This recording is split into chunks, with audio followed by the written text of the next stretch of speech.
Today we're going to talk about a unity principle, and it's the idea that your thoughts create things.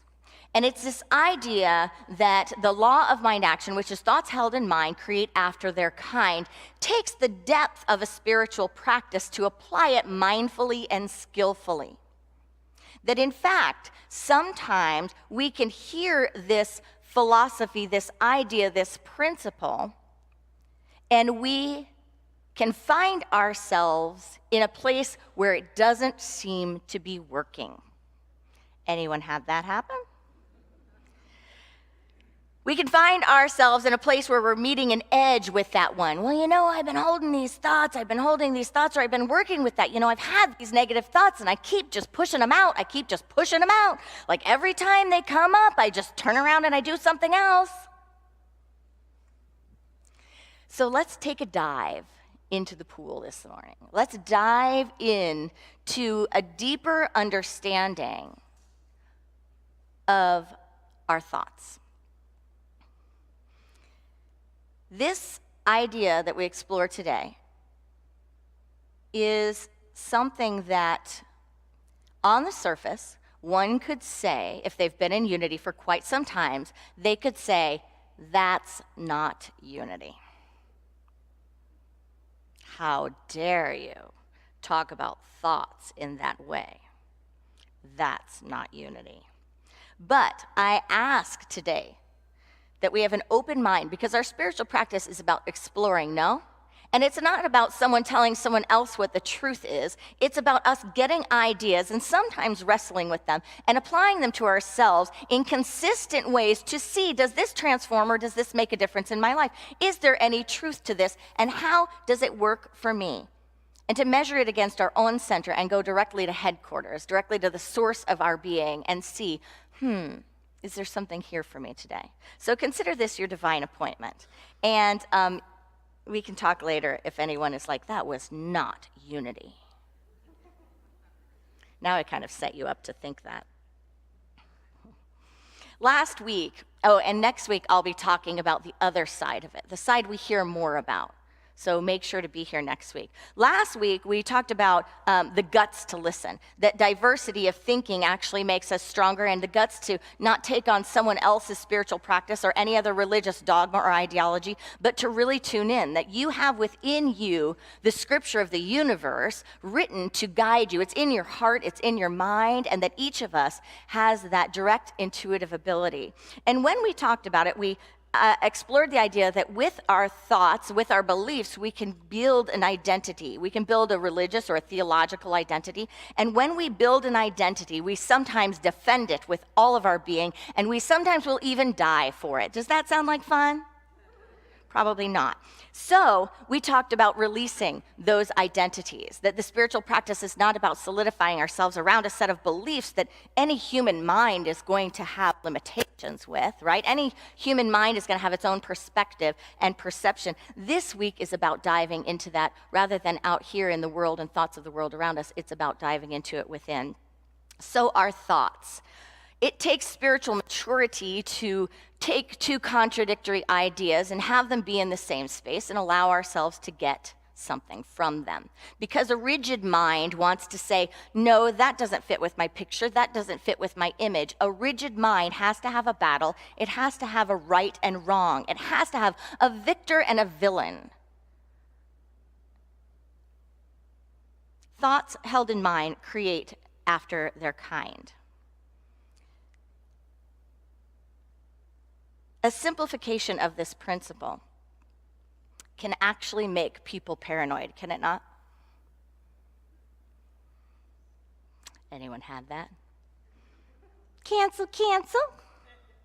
If you don't know unity too well, that's what a lot of times unity people say when they have a negative thought. It's like, I just said something that was totally limited, and it's like, cancel.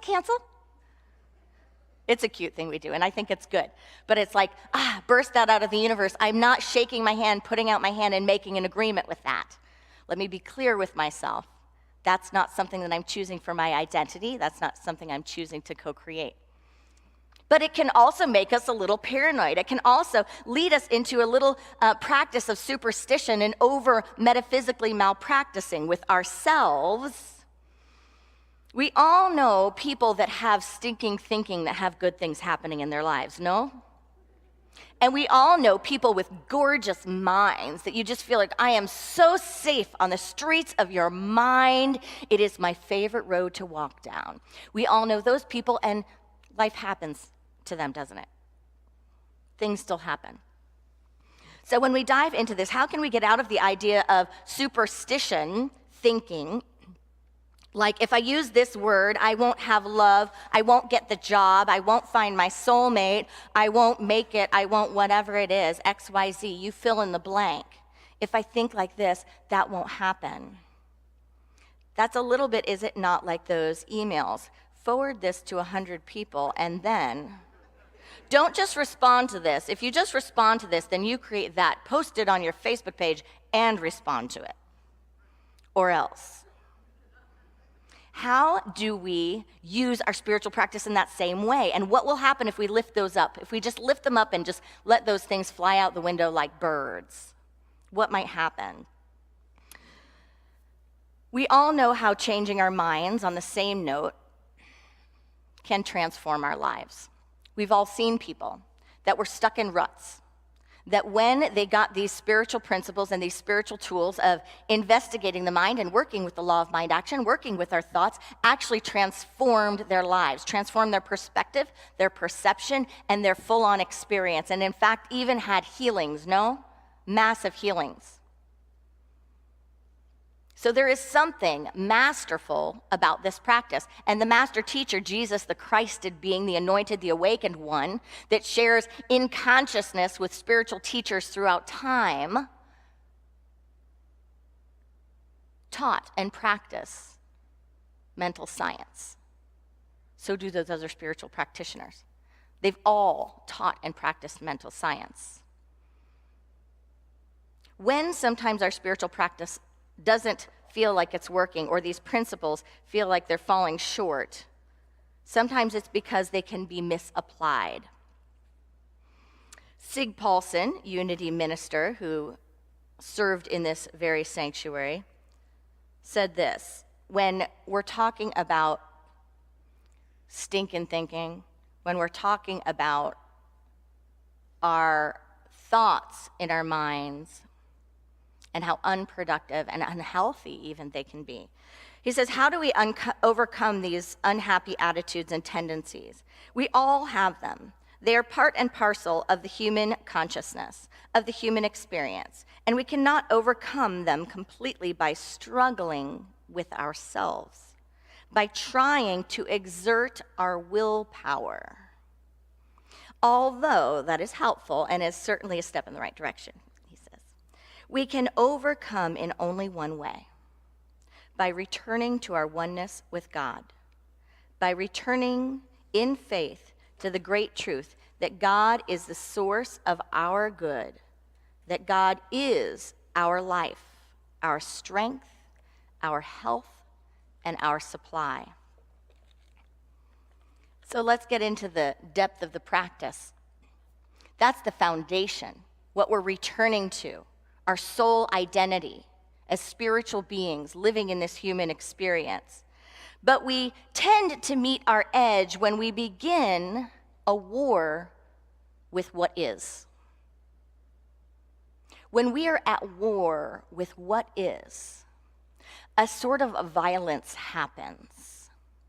When within our own being, we consider certain thoughts unacceptable, bad, scary, forward this on to 100 people or else this is going to happen.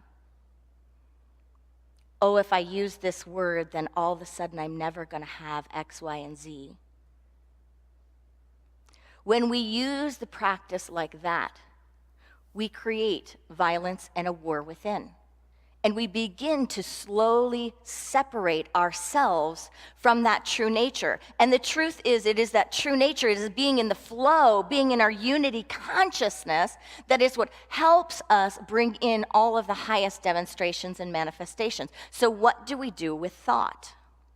One of my favorite current teachers, his name is Jeff Foster, and he is a teacher. He teaches about mindfulness and non-duality and meditation, that practice.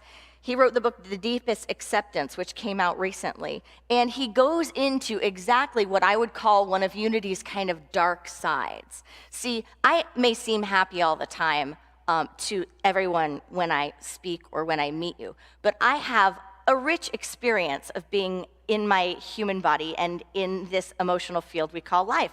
One of the reasons I'm in Unity. And I've struggled with my thoughts. I've struggled with these ideas. I've struggled with these principles, and I've found them to work for my life. Jeff Foster brings a depth to that little dark side, the edges where we don't see, because unity, if not taken as a whole spiritual practice, just like the film The Secret, right? Everyone's seen The Secret. If you just take it on the surface, there can be some missing pieces. It can be like, la la la la, get stuff, right? And same thing with unity. If you just take it on the surface, it's like, happy little ice cream truck going through town. Everything's good, my world is lovely. And people are dying in Darfur. Right? So, what does the depth of the spiritual practice bring? What do we do with these ideas? Well, one is we stop this idea that our thoughts are bad. I don't think that that's what Unity's co-founders were ever trying to tell us when they invited us to work with our thoughts, when they invited us into mindfulness, when they invited us to that co-creative principle. I don't think that's what they were talking about. I think they were leading us into the idea that when we identify with the thoughts, we start to create an image and an identity, and that, creating an identity and an image around any of our thoughts, will lead us into temptation, will lead us into a dark valley, will lead us into places that cause suffering. And simply by that action, we can use skillful application of principles to emancipate ourselves. So if we have this idea that our thoughts are bad and we want to have good thoughts all the time, we begin to think that if we have these good thoughts, or there's maybe a motivation behind it to think, if I think like this, if I am like this, if I do like this, I will get love, I will never have bad things, supposed bad things happen. I will have approval within myself and other people, therefore I must be good. We will even go as far as, has anyone seen those commercials? And this is not dissing prescription drugs, but you've seen those commercials for prescription drugs, right? Where they say the drug, and then like someone's walking along a beach, and they're so happy, they're so like, I want to be there all the time. And as they're walking along the beach, it's like, and this will cause all of your hair to fall out, and your toenails will start to turn green, and they will hurt a lot. And you may have death at any instant, because your heart may actually fail due to this drug in order to get rid of your psoriasis that you are so uncomfortable with because you don't want other people to think that you look gross. You might just have a heart attack and die from it, and your children and grandchildren may never get to experience you again. Try this drug.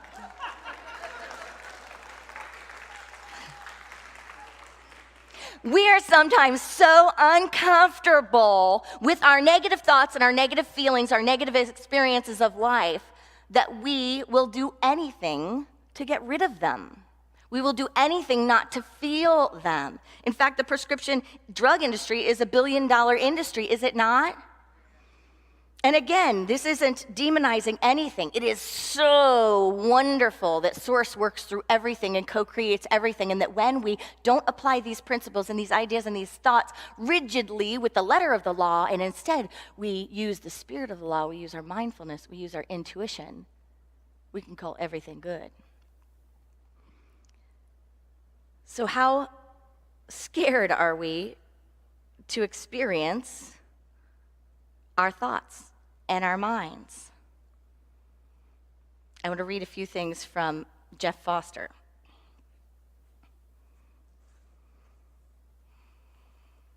He says this: as we grow up, we are conditioned to believe that certain thoughts are bad, dark, unhealthy, sick, sinful, negative, and more importantly, that we are the thinkers of those nasty thoughts. He goes on to say, we try so hard, we try our hardest to banish these thoughts, to make them go away. He says, perhaps we go to war with our thoughts because of another superstition. Here's where it's the unity piece. Are you ready? Can you handle it? Can we handle contradictory thoughts? Just as we believe, this is why I didn't pick this book. This one spot is why I didn't pick this book for the fall series, because I thought, I'm not going to leave this to all the facilitators to be like, what? I love you guys. Appreciate you too much. Just as we believe that if we feel something for too long or too intensely or even at all, we will be it or become it, so we believe if I think it, it will come true. If I think it will happen, I will attract it. If I think it, I will become it. Ooh. Sounds very close to unity, doesn't it? He goes on to talk about the superstitions and the identity with those thoughts. That it is identifying with those thoughts, not the thoughts themselves. Hear the distinction? Identifying with those thoughts. So he goes on to say that we create these images of ourselves. The image means that you will go to war with any thought that doesn't fit that image. So if you have an image of yourself as a positive, holy, happy, unity person, and then there are thoughts that contradict that, we can create an internal war. He goes on to say, the moment you hold up any image of yourself, you will be in conflict with thoughts. I'm going to read that again. The moment you hold up any image of yourself, you will be in conflict with thoughts. We go to war in defense of images, and images always seem to be threatened by thoughts. It's like worshiping false idols, misplaced identity. Are we willing to allow our negative thoughts, not to overthink it? Not to overthink it. Because what we resist persists, does it not? And everyone knows that all of the negative thoughts you have don't immediately materialize, right? We've all got that by now. That you have positive thoughts and you have negative thoughts, and the second you have a negative thought, it's not like it happens. Well, I mean, in unity, we call that grace. But there's a little more depth to that idea and that practice. Eckhart Tolle says, the more you make your thoughts into your identity, the more you are cut off from the spiritual dimension within yourself. The more you make your thoughts into your identity, the more cut off you are from the spiritual dimension within yourself. So let's explore what can happen when we do that. There's a story in Foster's book where he is working with a woman, doing some counseling, some mindfulness support. And it goes like this. I think you're going to get a kick out of it. I once met a woman with a huge smile.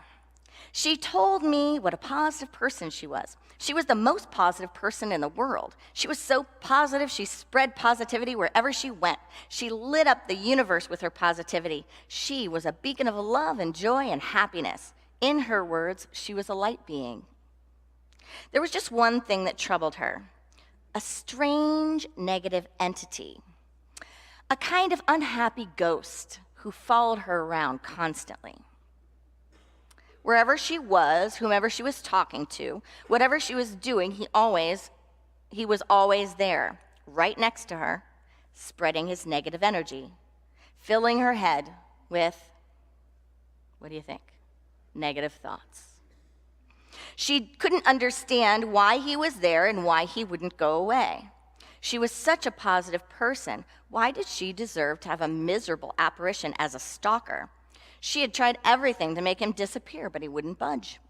Why couldn't she make the ghost disappear? The entity was herself, as you might have guessed. All of the parts of herself that she found too negative, all of those waves that didn't fit with her, I am the most positive person in the world, identity or image, were projected onto this unhappy ghost, whom she experienced as being outside of herself. The negativity is not in me, it's in him. He goes on to say, do you see the brilliance of the seeker here? What doesn't fit into our image of ourselves, we banish in some way. The woman was not aware that this was what she was doing, and in working with her, I helped her to see that there was no ghost outside of her, that in fact, she was the ghost. And she came to see that the negativity was okay, that there was truth in it, and that it was not a threat to who she was.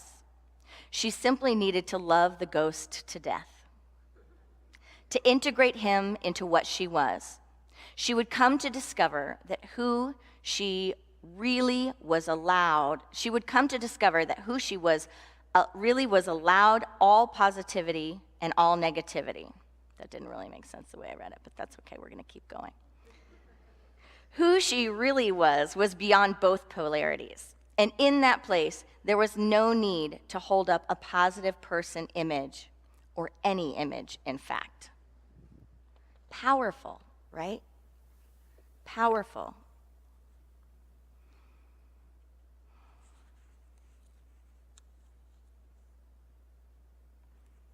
So how does that fit with unity? What do we do with that? Pema Chodron says, if you know your mind, it's impossible to be arrogant. If you know your mind, it's impossible to be arrogant. I think the same could be said for if you know your mind, you know others' minds. It's impossible to judge or to lack compassion, etc., etc. Unity teacher Robert Brummett, who is what I call our Zen Unity master teacher, he says the mind thinks, that's what it does. The mind thinks, that's what it does. Jeff Foster tells us that when you are trying to control your thoughts, trying to control them is like trying to control waves in the ocean. It is ultimately going to create huge amounts of suffering because the attempt is based on an illusion of who you are. The attempt to control your thoughts is based on an illusion of who you are. So are we willing and are we ready to let go of the illusion of who we are and who we are not? Can we simply be with our thoughts in the way of saying, I'm behind the thoughts. I'm the one watching the thought, but I am not that thought. So that we don't have to christen or crucify every thought that comes into our mind. But we can simply know that's what the mind does. It thinks thoughts. Jeff Foster says, true peace is not at war with violence. Just like a screen can project a movie, you could project a violent movie onto this screen, or you could project a gorgeous movie onto this screen, right? He says the movie screen has no preference. A positive movie, a negative movie, a loving movie, a violent movie, they are all allowed to come onto the screen. A violent movie doesn't make the screen more violent. A violent movie doesn't make the screen more violent. The screen never panics because it knows all the thoughts are allowed to play on it. The screen doesn't panic. Are we ready to embrace our source, the flow of life that we are, to learn ourselves, to learn our minds, to allow ourselves to let go of any fear surrounding the law of mind action or surrounding our own minds? We all know what repression at this point in time, with scientific research, with psychological research, with spiritual research, we all know what repression can cause. And in fact, one of the greatest teachers alive today on the planet is the Dalai Lama. And if you watch any films about the Dalai Lama, if you watch him speak, you know that he has presenced more suffering than I can't even imagine, for the heart of humanity. And he is joyful. He is present because it just flows through him, right? It doesn't stick to him. That sounded so cheesy. It just flows through him. It doesn't stick there. Let's close with Sig Paulson from the 13 Commandments. He says, as we begin to practice the great law of love, that's love within our being, not war, but allowing harmonizing. As we begin to practice the great law of love, we find that we have some amazing experience. In the past, we have often tried to love the human self, and we have found that this was fruitless and a hopeless task. But now we are beginning to love the truth of our own being. We are beginning to stir up real affection for this divine reality. This brings us into a new realization of our own nature. We are discovering that we are far from being limited, poor, mortal, so-called sinners that we had believed we were. We are discovering that there is something within us so great that we cannot even describe it. There is a power within us so completely beyond anything we have dreamed that there are no words to tell of its nature. This is the presence of God within each and every one of us, and we must commit ourselves with all the faculties and all the powers that we have to the love of this inner spirit. Namaste.